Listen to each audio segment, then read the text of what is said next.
7 કરોડથી વધારે ખર્ચમાં આ કોર્ટની વ્યવસ્થાઓ અહીંયા ઊભી કરવામાં આવી છે। આ કોર્ટની અંદર બધી જ વ્યવસ્થાઓ જોડે જોડે આજે જ્યારે અમે લોકાર્પણ કરી રહ્યા હતા ત્યારે મેં કહ્યું, હું પ્રાર્થના કરતો હતો ભગવાનને।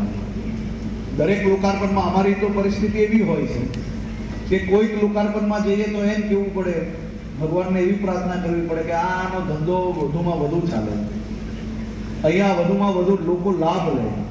પરંતુ આ કોર્ટના લોકાર્પણ પ્રસંગે મેં મારા મનની અંદર ભગવાનને પ્રાર્થના કરી, મારા 2 વિભાગ માટે આમાં કે ભગવાન એવા આશીર્વાદ આપજો કે કાનૂની વ્યવસ્થા વિસ્તારની અંદર એવી મજબૂત બની રહે કે ઓછામાં ઓછા લોકોએ કોર્ટ સુધી આવવું પડે। અને બીજી પ્રાર્થના કરી કે જો આ કોર્ટ સુધી કોઈ બી પહોંચે તો એને વધુમાં વધુ ઝડપથી ન્યાય મળે, એને ધક્કા ના ખાવા પડે, એના ચપ્પલ ના ઘસાઈ જાય, એ પ્રકારની વ્યવસ્થાઓ હોવી જોઈએ।